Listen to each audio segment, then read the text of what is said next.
Ask it. Ask it. Ask it. Ask it. Ask it. Welcome to the Ask It podcast. The Ask It podcast encourages talking about talking, facilitates your own inner wisdom, and rather than providing answers, considers good questions. Good morning, wise ones. Today I'm talking to HG Tudor, and I'm asking him to tell us everything he knows about narcissism. Hello, Lucinda. Hello there. Thank you so much for giving your time to speak to me today. You're welcome. For obvious reasons, you never reveal your face, so Yes. nobody knows what you look like, and that's fair enough. So I suppose, can I open by asking you what I ask all my guests, which is, how would you introduce you? Okay, my name's HG Tudor, which is a pseudonym. I'm a diagnosed narcissistic psychopath. I naturally have a private life, bits of which I share through the work that I do. I have a professional life, little bits of which I share, but very little about it. And what most people know me for is that I operate a blog called Knowing the Narcissist, and a YouTube channel, which is Knowing the Narcissist the Ultra, which spreads out onto Twitter and onto Facebook, where I explain to people the mindset of me and my kind, how we look at the world, how we deal with people, how we see people, how we understand our victims to be, what we look for, and to enable people to understand why they are drawn to us, why they end up ensnared with us, and probably most importantly, from their perspective, what they can do about it to manage the circumstances, get away from a narcissist and stay away from that narcissist and bring understanding into their world so they achieve some form of freedom. So I write extensively about this, and I've created lots and lots of videos and material in something called the Knowledge Vault, and I consult with people to listen to their circumstances and provide them with my expertise and input as to what they need to do. So that's who I am. Thank you. So that intrigues me. So my first question is, why do you do the podcast revealing all this to everybody? What motivates you to do that? As a narcissist, I know that I pursue what I've labelled as the prime aims. These are four things. Whenever anybody comes onto my radar, I must control them. So that's one of the prime aims. I may look to receive fuel from them. Fuel is essentially an emotional output. So if somebody says, I love you, HG, that gives me fuel. If they say, I hate you, HG, that gives me fuel. If they make me a cup of tea, that provides me with fuel. I look for character traits, bits of them that I can bolt on and use for myself, and residual benefits. And residual benefits, in a way, is an umbrella term that covers such things as making money, having somewhere to live, somebody to do your laundry and cook your food, connections, networks, the creation of a facade. So every single narcissist pursues those four things in some shape or form, maybe not all four from every single person, but has to obtain those four things from people within what's known as their fuel matrix. And I'm no different. And one of the things that what I do enables me to achieve is the residual benefit. So the work that I create enables me to control people, not in an unpleasant way, but simply they come to me for answers, which signifies that they are coming under my control because they want my help. They don't feel manipulated, so it's a win-win. With the residual benefit, people pay me for my services, so that's a residual benefit. I am an expert, so one is paid for it. But the biggest thing about it, and the major reason why I do it, is that ultimately my physical self will cease to exist, and I will shuffle off this mortal coil, and the Grim Reaper will come for me, and it's game over. That represents, funnily enough, a massive threat to my sense of control. Yes. Therefore, by the establishment of my legacy, namely, I know that my work will live on in books, in videos, in material and knowledge vaults, that people will spread news of my work, Who knows where it will get to in the years ahead? There might be the establishment of Tudor academies to teach people about this work, and so on and so forth. So I'll have created this legacy. So when that adamantine side switches to sever my connection to this plane, I'll know when I go, I win, because I'll live on through my work. And therefore, that ultimate threat to control is nullified. That's why I do it. What a brilliant answer. Yes, I absolutely can see that rationale. Okay, so when did you get the idea to first do a podcast? I started off generally writing about my worldview and experiences many, many years ago, but never did anything with it. And then around about 2015, as a consequence of my interaction with the people that I call the good doctors, because I was seeing psychologists, they thought that it would be useful for me to write further about my experiences. They didn't necessarily contemplate me putting it in a blog, although that was something they thought about, that people would benefit from me sharing my work. And I had a little look around on the internet of the existing material and thought, there's a lot of rubbish here. There's a lot of people who don't know what they're talking about. There's a lot of people that actually give out misinformation. They may well be well-intentioned, but what they explain about narcissism is quite simply wrong. And in some instances, they give out dangerous information. And there's information that is incomplete. I looked at that, and that's a threat to my control, because the inaccuracy of that information about me and my kind annoys me. And therefore, part of the provision of this information, as I said, was for a legacy.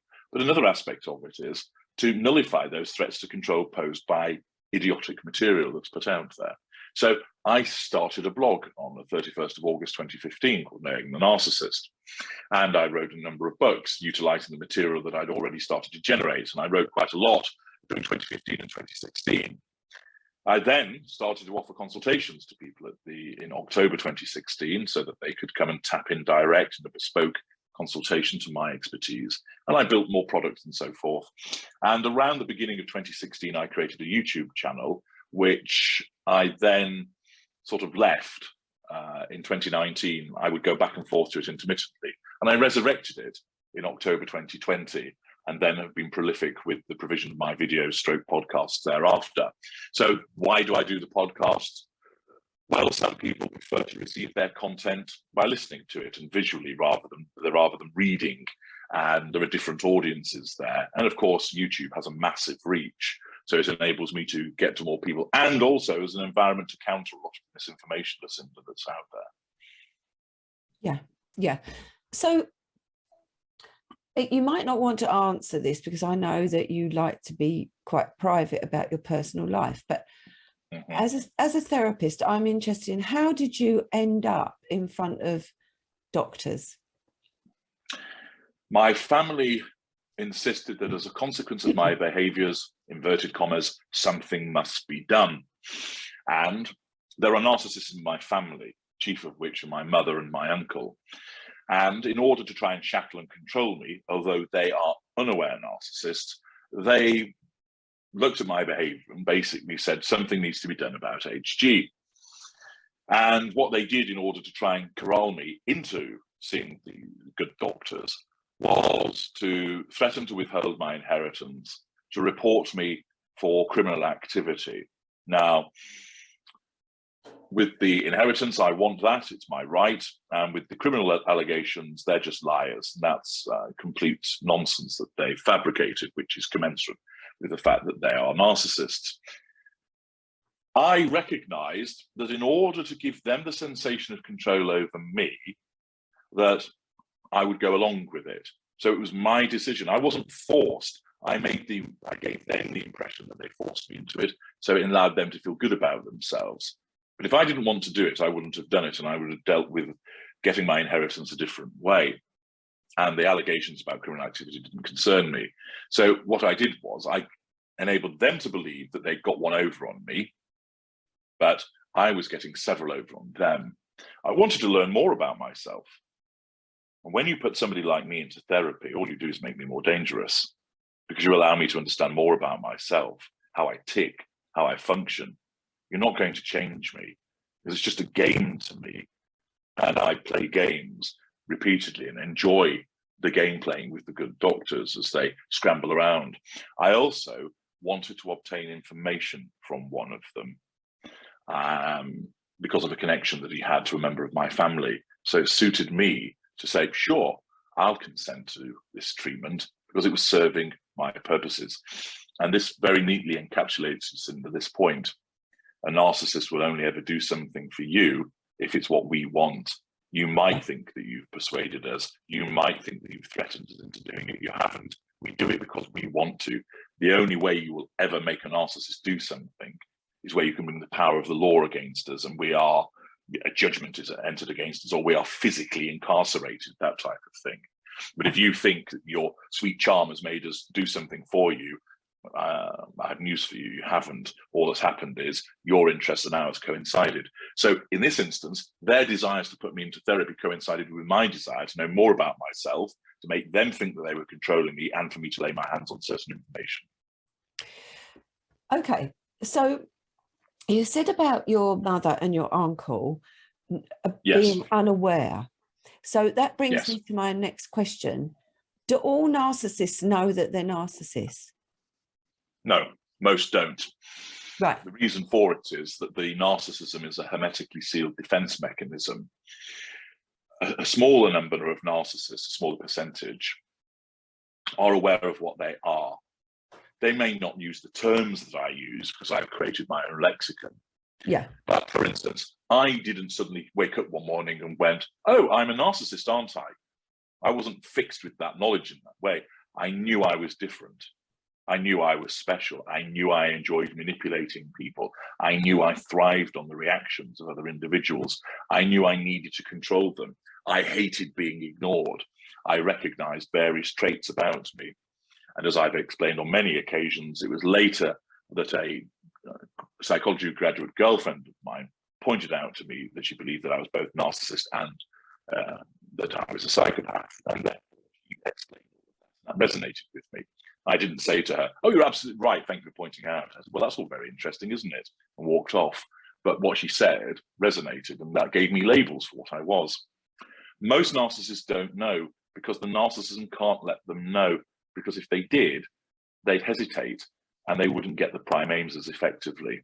So it's a little bit like if I was going to push a stick towards your face, Lucinda, you would not do this. Oh, look, HG is pushing a stick towards my eye. That could hurt. I better move my head back and brush the stick to one side, because by the time you've thought all of that, I've poked your eye out. So instead, what you do is you instinctively move your head and bat it away. Yeah. So the narcissism can't allow an unaware narcissist with a lower skill set to know what he is. So he can't do this. This person's threatening my control. I can see that. I have to have control. How will I get control over this person? What options are available to me? Well, what I could do is just deny the accusation that they're leveling at me, and that will frustrate them. So that means that they haven't got that control over me by questioning me and holding me to account. Yes, I'll deny them. That takes too long. They just deny. So their narcissism presents them with basically a response which they believe is their own response. They pursue fuel, but they don't realize. They have to control, but they don't realize. Yes, you might get some unaware narcissists who'll talk about, yes, I can be controlling, but that's only because in that instance, the narcissism allows him to say that to control. It's not a genuine admission. Some narcissists will say, there's something wrong with me. I don't know why I keep hurting people. That isn't a genuine admission. The narcissism just says, we will allow you to say that to provoke someone into a reaction so you can control them and draw fuel from them. They don't genuinely, they're just not allowed to know. Most of the time, if you were to say to an unaware narcissist, you're a narcissist, they'll reject it because they can't see it. Even if you were to sit down with them and say, you do this, they'll go, no, I don't. Well, you do this. Well, that's only because you make me. And you do this. Well, that's only because my mother's awkward. There's always an explanation, a denial, or a response. You can't get through that barrier to get them to suddenly go, do you know what? I've listened very carefully to what you've explained. And you're absolutely right. I'm a narcissist, aren't I? Hallelujah. That just won't happen. Because I was at a conference and I met a fellow therapist colleague, and she said she works in London, and she said that she mostly has narcissists, and they're from the world of celebrity mostly. Okay. So I'm assuming from what you're telling me that the only reason you would end up in therapy is because you're an unaware narcissist, and you don't know why stuff keeps going wrong. Possibly, yes. So, but there are actually a multiplicity of reasons. If you're aware narcissist, you go down the route that I do, namely, learn more about yourself, become more effective, and it serves purposes analogous to the ones that I've described. If you're an unaware narcissist, you may not consent ever to going anywhere near a therapist. Those that do invariably then use it as a weapon against other people. So, for instance, if their spouse has been saying, you need to go and see somebody, right, I'll go and see somebody. And then they will go, and what can often happen is they might charm the therapist into basically saying there isn't a problem here. So they go back and say there isn't a problem. You must be the problem. Or the therapist realizes there's a problem, recognizes that they're a narcissist, but realizes there's nothing that can be done. So it doesn't say to them, oh, you're a narcissist. And of course, because of confidentiality, doesn't tell the spouse what's going on. The narcissist then comes back from the therapy and lies and say, oh, there's no problem. She says, I don't need to carry on the therapy. And says, you're the problem. I've spoken to her. And she says, and that's just a lie that the narcissist has used. He's triangulating the victim with the attendance at therapy. So often it might be done in a way of, I've addressed my problems. You need to go and address yours now. I've been, and the therapist says there isn't a problem with me, which sometimes happens or sometimes is a lie. In other instances, they just stay in therapy, making no progress, but they use it to repeatedly triangulate. Well, yeah, I recognize sometimes that my behavior can cause problems for people, but I'm in therapy. I'm working on myself. So that creates a facade of them being a decent person, but they actually never change their behaviors. They just continue to hold themselves out as, well, I'm trying to do something about my issues. Are you?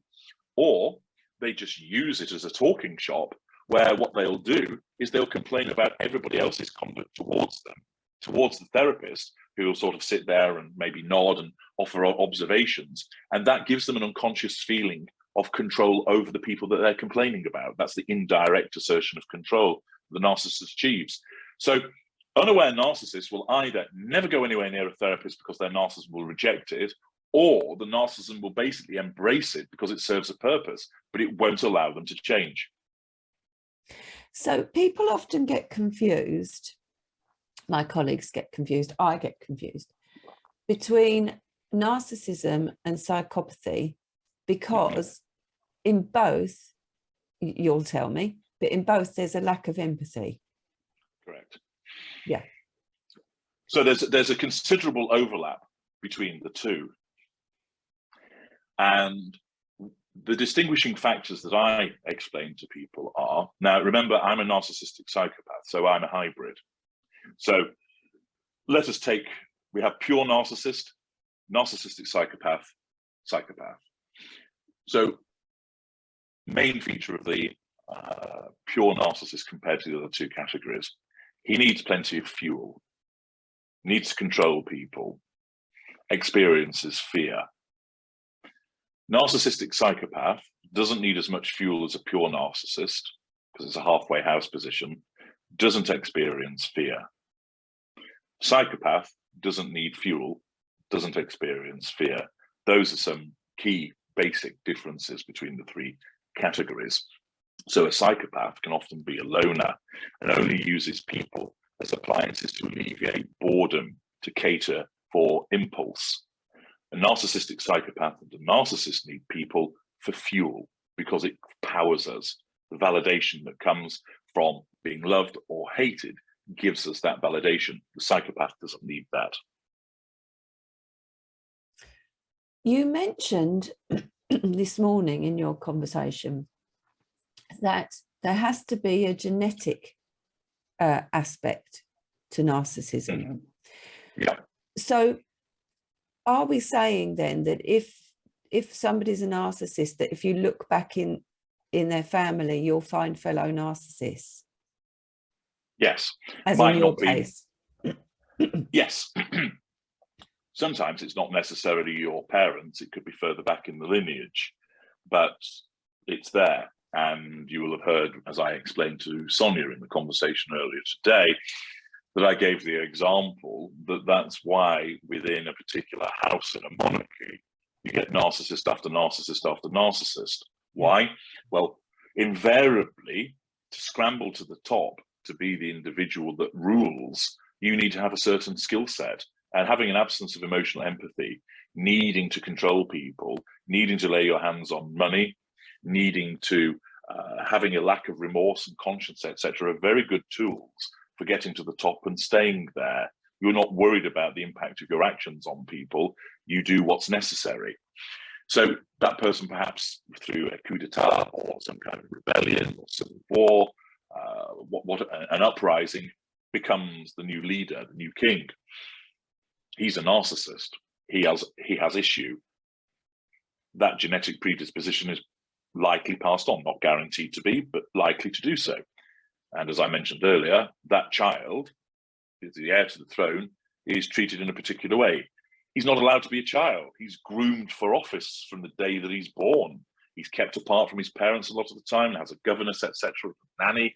He attends the schooling in a particular way. He's brought up in statecraft, all these various things, and basically has people bowing and scraping and kneeling before him and kissing his elbow and kissing his hand. And you know, who could thrive on such rigidity of response? And therefore, that amounts to a lack of control environment. Yes, it's a very privileged one. He's not being beaten up. He's not being starved. But when does he ever get to make a decision for himself? I want to go and play out with my friends. No, you can't. You've got to stay in and learn Latin. I want to be able to go and do that. You're not allowed to play with the commoners. You're highborn. You have to stay over here. You need to attend this function. You now need to go and meet the French princess, 8 years old, and be betrothed to her, etc. So then that child, with a combination of that genetic predisposition and the lack of control environment, becomes what? A narcissist.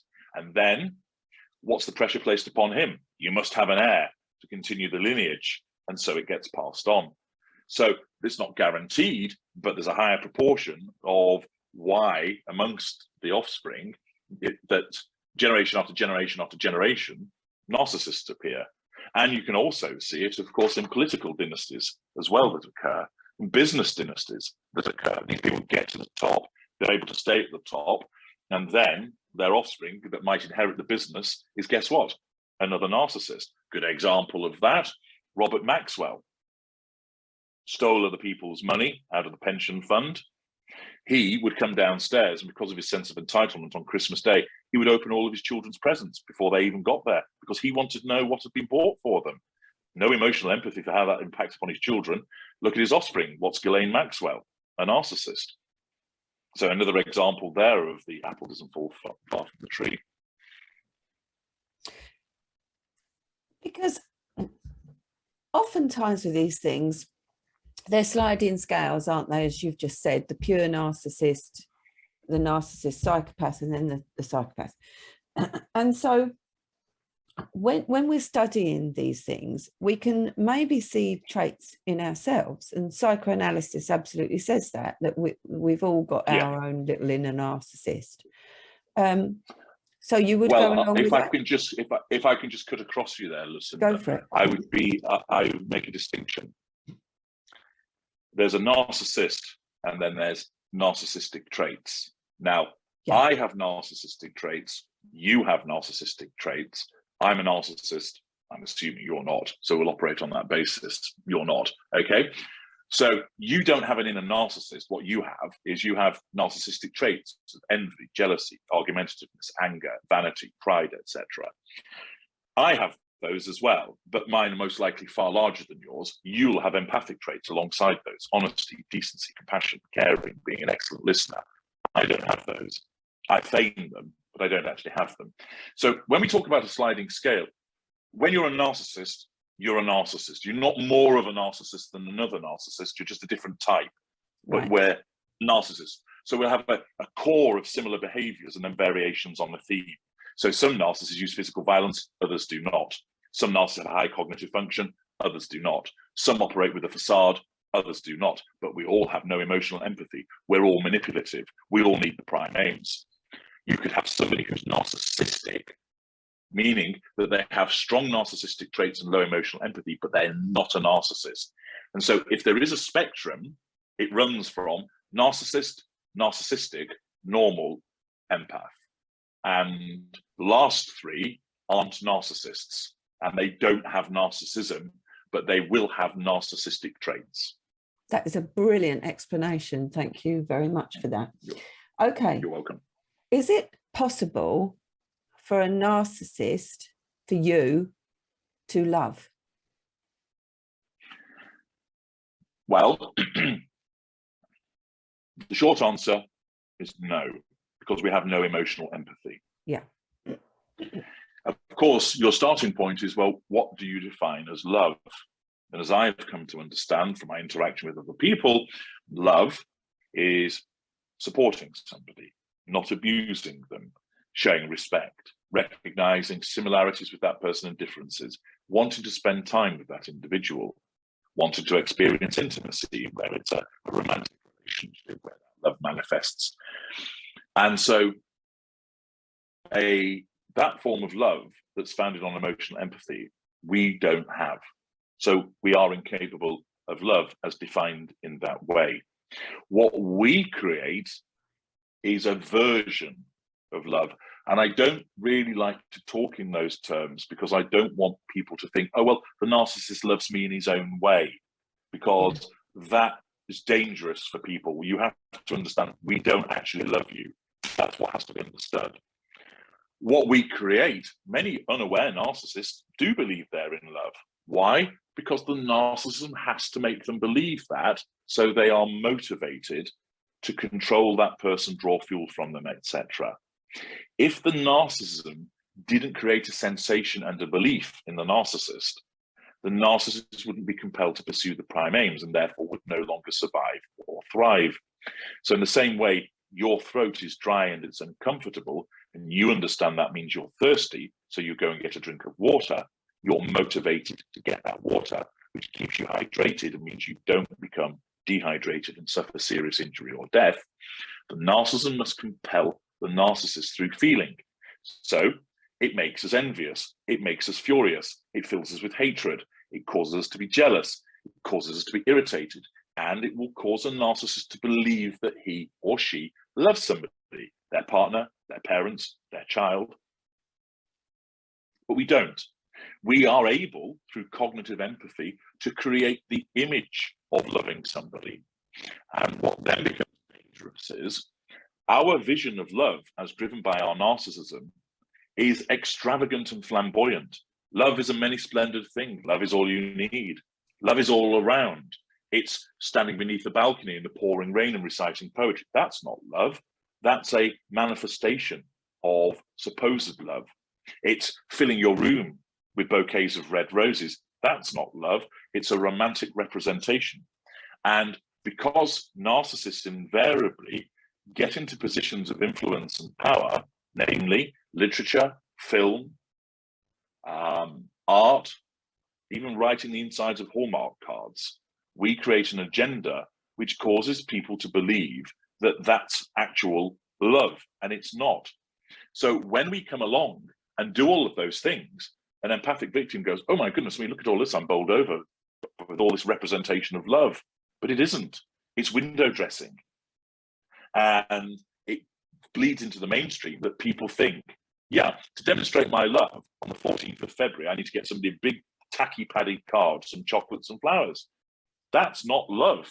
That's merely a representation which is driven by us, my kind, to create that idea. Because actual love is quite boring. It's safe and it's steady and it's supportive, but that's not what we want, because we want the razzmatazz and the blitzkrieg when we come in to basically get you into submission through all of the sound and light show that we come along with. Whereas if we just turn up and, you know, be supportive and be respectful, it won't sweep you off your feet initially. We have to get hold of you very quickly. So we don't love, we create a representation of love which cons people. So with your narcissistic mother and Yes. other people in your family, there's no kind of, you don't feel any familial bond? No, my mother isn't. My mother is only named that by biology. Yeah. She has not behaved towards me in a way that would earn that title. I only give her that label for ease of use. I usually refer to as matriarch. I have very little to do with her. I do that because, not because she causes a major problem for her, but it amuses me because she will ring me and I'll purposely ignore her. And then I'll be left with a voicemail where she's lambasting me, which entertains me because I've got to her. And I will attend maybe 2 or 3 family events a year, and she doesn't have anywhere near the level of impact she had on me when I was a child, of course. But there's no bond between us. She thinks that she's a good mother. She thinks that she was harsh yet fair, that the world is a difficult place, and that she brought me up to realize that and equipped me for it. That's her justification in her mind for the abuse that was dealt out against me. I see her for what she is, know full well how she behaves. And when I was young, I actually admired parts of her behavior, the way that people would part like the Red Sea when she entered a room, and that they would be at her beck and call. And I remember thinking, I want people to do that for me. So I mimicked some of her behaviors because I recognized the power that she wielded. But there's no familial bond between us. Tell me about the psychopathic part of you.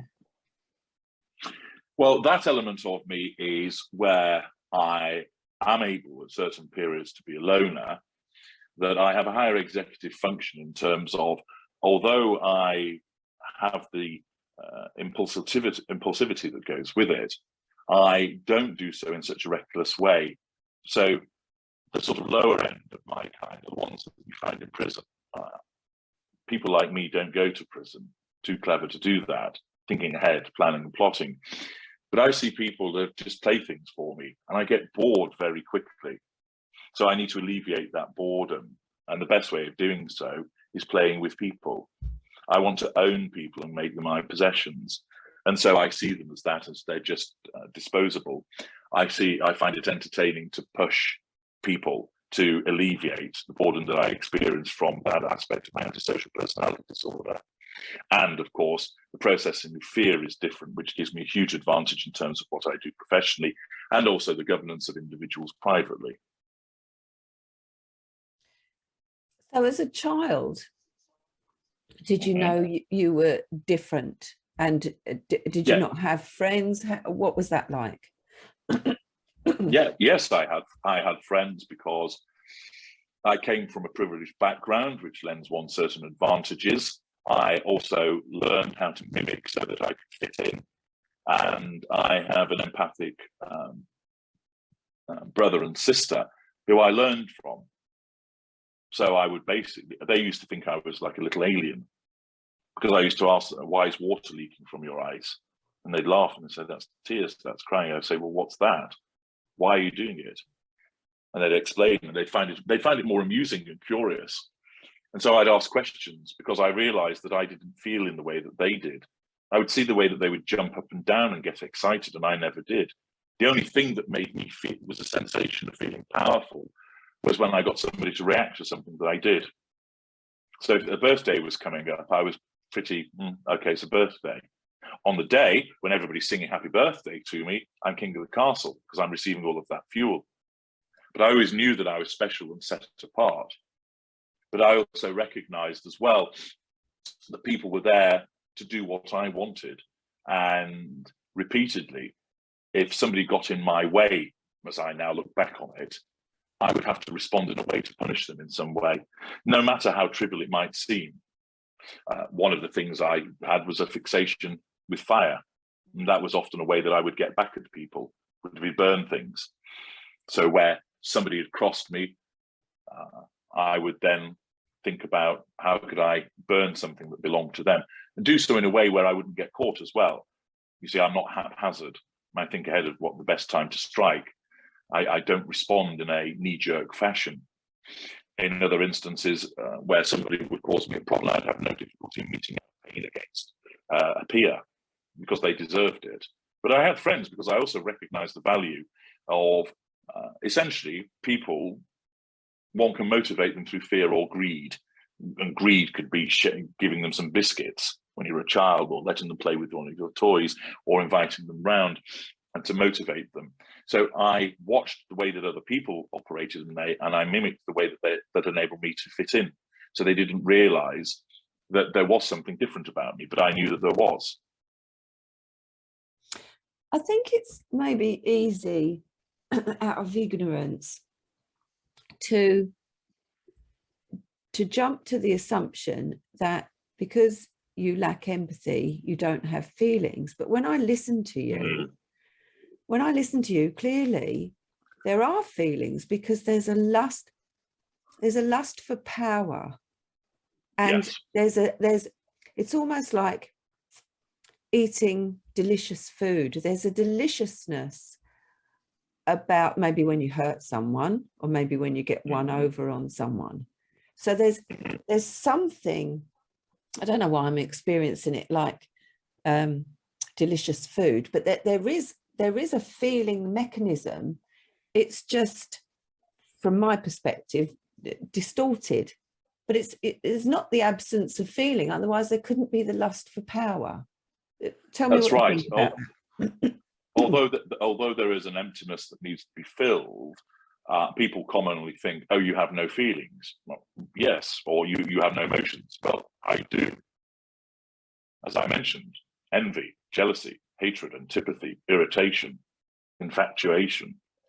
Don't tend to have so many of the positive ones. So happiness, joy, love, those types of things. From where I stand, love only seems to cause problems for people. So quite content not to have anything to do with that nonsense, other than use it to my advantage. So there isn't an absence of feeling. There are feelings there. There just aren't as many.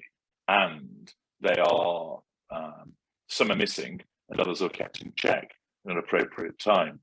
I've also learned, and this took quite a lot of effort, in terms of, and I have talked about this in one of my videos, The Imitation Game, where I've learned the suitable cadence to adopt when speaking and tone to adopt in certain instances, so that there isn't that flat response.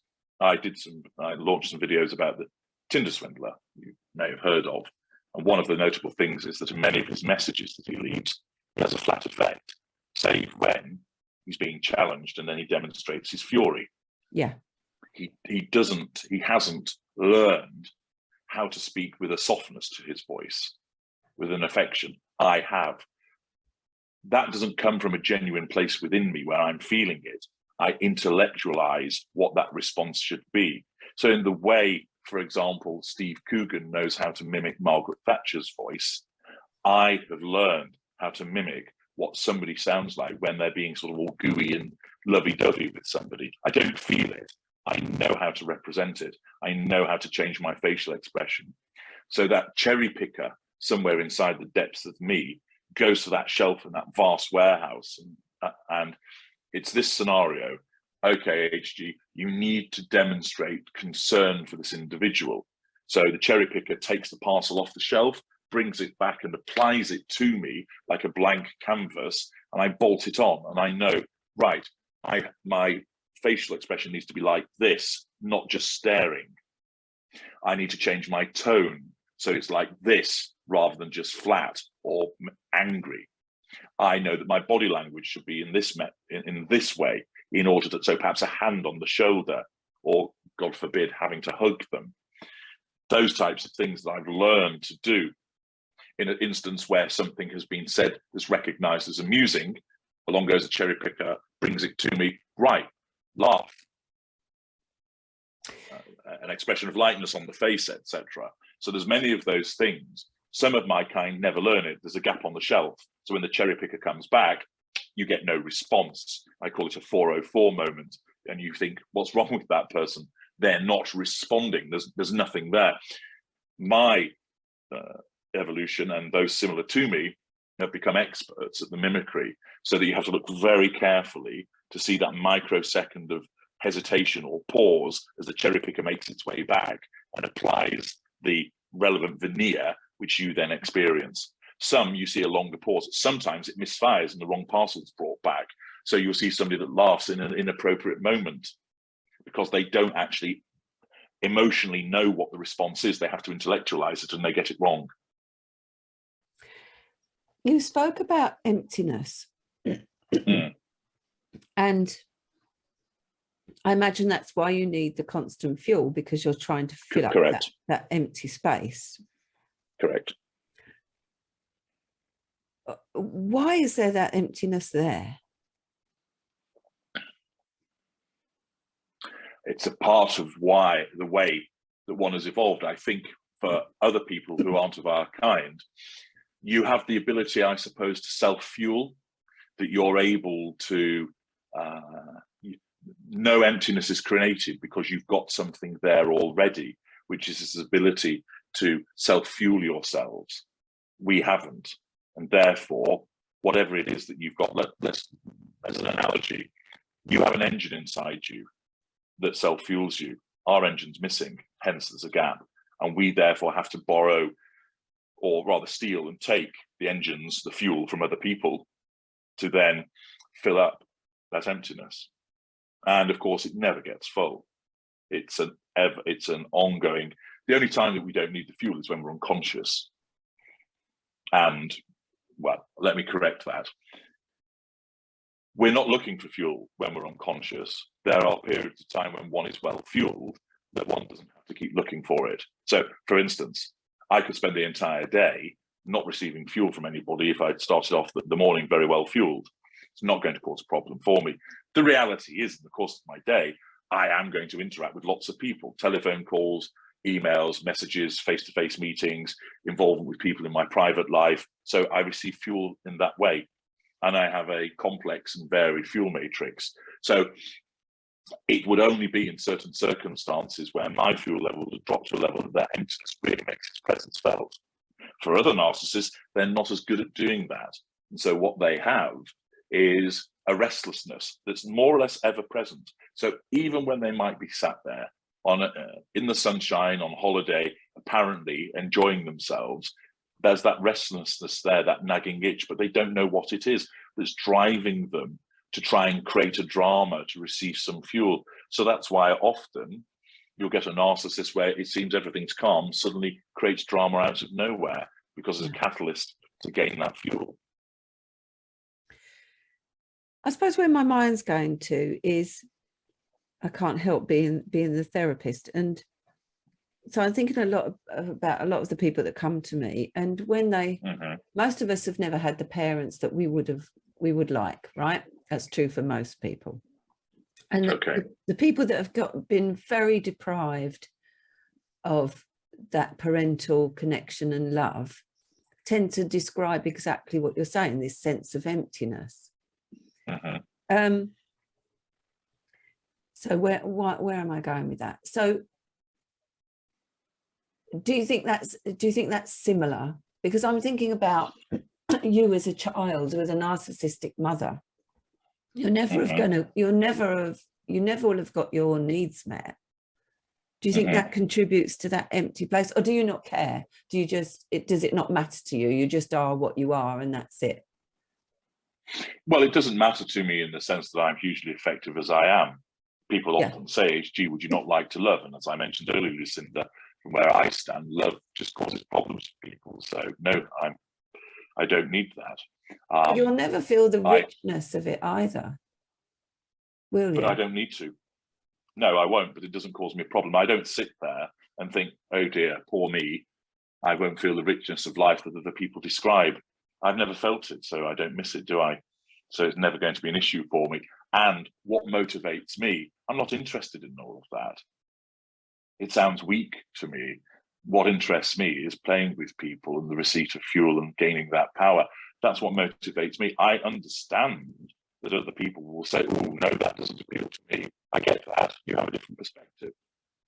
Everything about this world is perspectives. Indeed. But they'll say, well, I have that richness of my life, you know, and that's, I love that person and I receive their love. And I said, well, I receive love from people.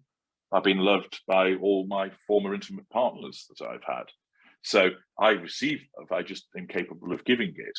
And I don't experience the feelings that other people talk about, but it doesn't trouble me. I don't lament the absence of those things because other things that drive me. For instance, do you think the shark looks at the horse and thinks, I wish I could run around in a field? He doesn't. He's quite content going through the deep, eating things. We're the same. So you would never want it to be any different? No, why? I always win. I'm not curled up in the fetal position crying about my lost relationship. I've created that person. I've caused them to curl up in that fetal position crying about the loss of the relationship. I'm the doer, I'm not the done to.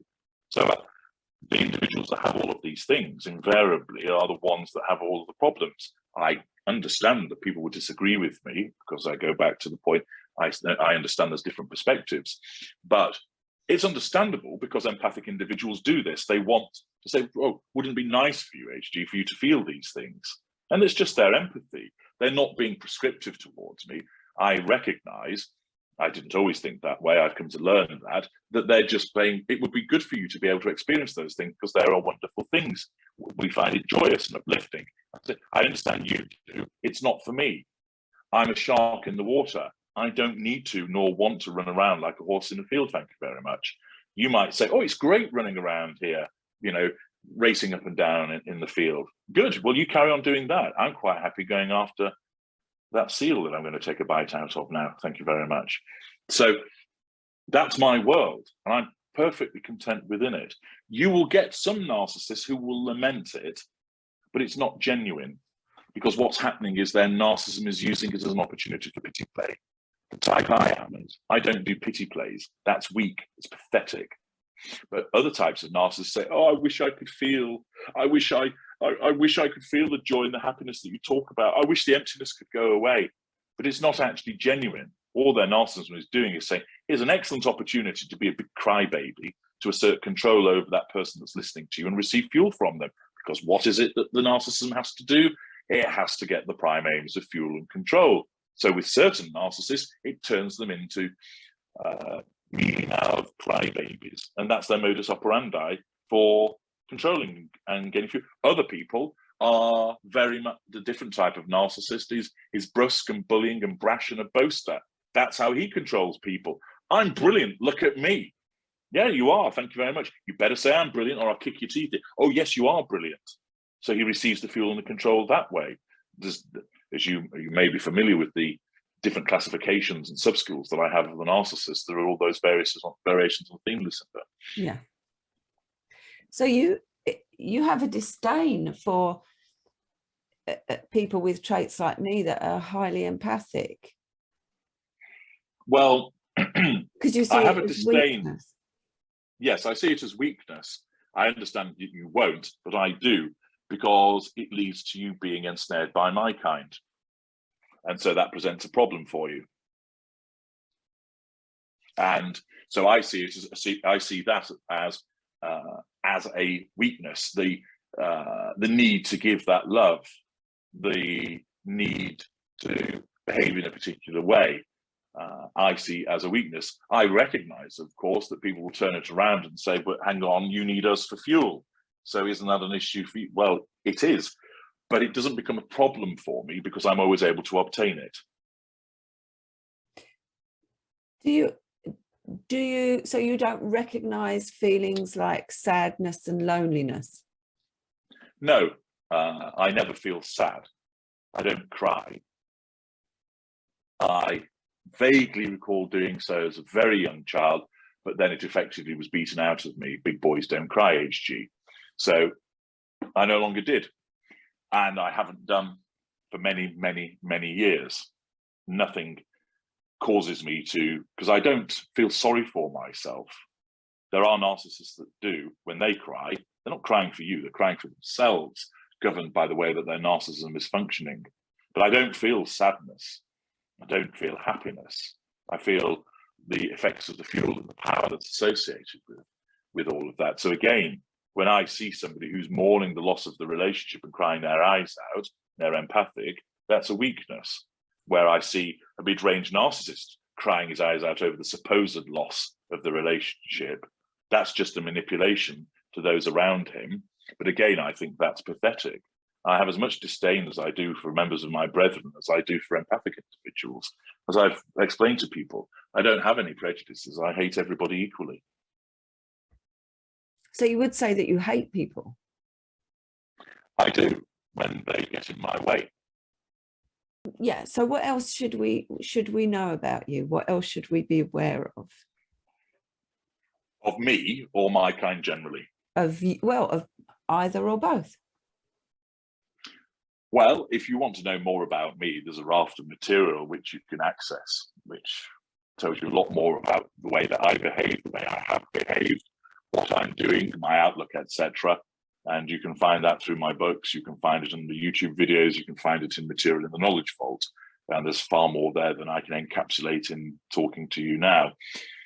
The key things to understand to my kind generally are that we are to be avoided, because we will only cause you problems. You can't manage us. If you think you can, you're deluding yourself.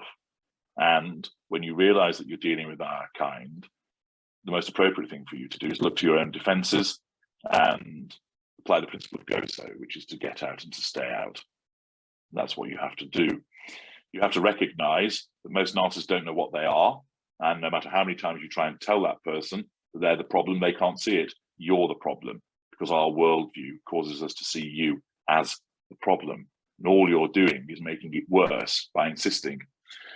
Nor should you try and flatter us and kiss our bottoms, because there are those that don't understand our kind and think that's the way to deal with a narcissist. It isn't, because we will see through it as insincere, which means then you've offended us and threatened our control. We'll lash out. If you're painted black, it doesn't matter what you do. Everything is seen through that lens of black. Therefore, we will lash out at you. If you continue to involve yourself with us, you will increase your own emotional thinking, which means you won't listen to logic and you'll stay ensnared. So repeated involvement with a narcissist, although there are those who are invariably unaware mid-range narcissists themselves who say, well, one way you can handle the narcissist is to give them what they want, become completely and throw the flattery on them and all the rest of it. Well, first of all, ask yourself, why should you do that? You should be who you are. So rather than trying to mold yourself around us, and then moreover, it won't work anyway, so don't bother. You'll just end up losing in some shape or form, because you'll give us fuel, which means we get what we want.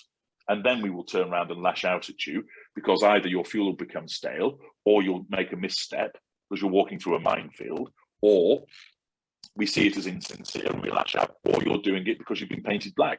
And there are times you won't even realize you've been painted black, because it's wheels within wheels. Something else shifts in the fuel matrix, which causes you to become painted black. You might do something which you think is innocuous, but it isn't in our world. You become painted black. So when you first come to us, you're painted white. Oh, you're beautiful. I love the fact that you look after your body and you wear nice clothes and you have makeup and that you attend the gym and you eat a good diet. That's fantastic. I really love that sexy body that you have. You're so beautiful. You're painted black. You spend far too much time down the gym and not enough time with me. I'm sick of eating fatty diets because of you. You spend far too much money on clothing, and that makeup really doesn't suit you. Everything that we once said about you was amazing is now rubbish, because you've seen through that lens of being painted black. We have no fixed view of you. You're amazing when you're giving us what we want and not threatening our control, and you're Satan and a traitor and treacherous when you're not giving us what we want and you're affecting our need for control. But what about when we need to come into contact with your kind? Well, how's best to manage it then? Well, the starting point is to really ask yourself this question and to sort of stand to one side of your own thoughts and apply some metacognition, and to ask, do I really need to be involved with this narcissist? Are there ways where I can avoid it? So an example might be where you're co-parenting, which is a common situation that people explain is difficult for them. Yeah. So you might say, well, I can't avoid the narcissist. I have to drop the children off his house. Well, do you? Can't you get somebody else to do it? There you are, involve a gatekeeper. Well, I have to have communication with them. Do you?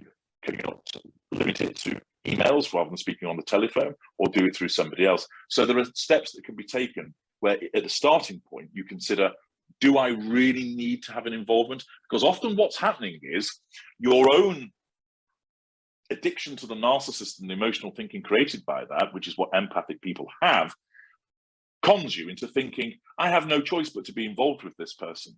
I have to do this. Whereas standing back from it and using some logic, you may realize, actually, no, I don't. So that's the starting point. Where, for instance, you can't, and there is a legitimate exception to the no contact regime, and for instance, a court order says you must have a telephone number between you and the narcissist so that there must be communication. You can't disobey a court order. So you have to go with that. So in those circumstances, what you have to ensure is that you understand the narcissist will use that electronic conduit to try and control you. And what you have to do is, when the narcissist will likely send you provocative messages, don't respond to them. Don't immediately go, oh my goodness, he's criticizing my parenting skills, I'm going to set him straight. Think, this person is a narcissist. He's goading me and provoking me because he needs to assert control over me with the unconscious expectation he's going to get fuel from me. I know I'm a good parent. I don't have to convince him. Moreover, it's pointless because he won't accept it. So instead, I won't respond to that provocation. And what I'll do is I will set him straight once by pointing out that I did include sandwiches in little Johnny's lunchbox. So it's there as a matter of record in case it needs to go in front of the court, but don't keep trying to persuade the narcissist that you're right and he's wrong, because you're threatening our control, and we can't let that happen. So it's about the process that's best is that you stay away from us. If you then consider, do I really need to have an involvement with this narcissist? Analyze that. If the conclusion after considerable contemplation is that you do, keep it to the minimum. I suppose lastly, what I want to ask you is, you talk about your kind, and you talk about knowing that you are special. Yes. This might be a superfluous question, but do you see yourself as a different species in a way? A superior one. I'm Homo sapiens like you, but I've just evolved in a different way. So I suppose, by definition, you might say that there are subspecies within Homo sapiens. I suppose you could argue that. It's where do you draw the line? I am different from you for reasons that have already been articulated, and different from many other people. And we are a grouping of our own. But if you were to look at me, you'd say, yeah, that's a male Homo sapiens. And when I speak, you'd have that conclusion also. And I need to eat and breathe air and use the bathroom in similar ways to anybody of our species. But with certain things, there are distinct and defined differences where I think you could argue that we form a subspecies. Yeah, because if you're talking about what it means to be human in an emotional sense, your wiring, if you like, is very different. Agreed. Yeah. I mean, there are those, of course, that describe us as almost reptilian or aliens or robots and things like that. And that's to suggest that we are less than human. I am human in the sense that cut me and I will bleed. As mentioned, I'm human in the sense that I need oxygen and so forth. But there are significant differences between my kind and your kind and other people. So in an emotional sense, you could run an argument and say, well, you're not human in that sense. But then it would be to say, well, it's not so much not being human, it's just a different type of human, I think is the appropriate way to describe it. It's a subset rather than something completely different. there are enough similarities between you and I, for instance, in physical appearance and certain needs, that you would say, well, we would group them all together, compared to an amorphous blob from the planet Zog that needs sulfur rather than oxygen to survive. That is a completely different species. Yeah, great answer. So do you see yourself as just meat and cells, and when you die and that's it? Well, I don't see myself as just anything. I'm more than that. But my view is that my physical form will, and I'm a long way away from this, will eventually stop. And for me, that's it. It's game over. Okay, so you say your physical form will just stop. Yeah. And so everything about you will stop, or is there something beyond the physical? Well, I don't see that there's anything beyond the physical. I know people have different views there. There might be, what I see as a possibility is the circuitry that I have, the sort of the processes that exist within me, the brain power, could be downloaded and placed within another physical form to allow me to continue. We're starting to do this already, aren't we? Prosthetic limbs, hearing aids. So we know that with the advent of sort of nanorobotics and so forth, that we might be able to sort of self-repair aspects of us, that people, we can grow ears on the backs of mice and so on and so forth. So this physical encasement that I'm in has a shelf life. It gets worn out and it can get damaged and broken. Parts of it might be repaired, but ultimately, like a car that can't run forever, our physical form breaks down in some shape or form. But I think there'd be a capacity for being able to download the circuitry within me, harness what's in my brain, and then go and put it in another, for want of a better description, meat suit, and then carry on.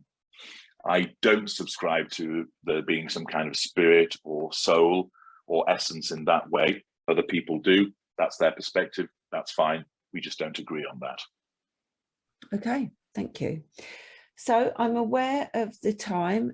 Thank you very much for your generosity. What is there any last thoughts or anything that you'd like to leave us with for today? Oh, thank you very much for inviting me to speak with you. It's been very interesting to do so.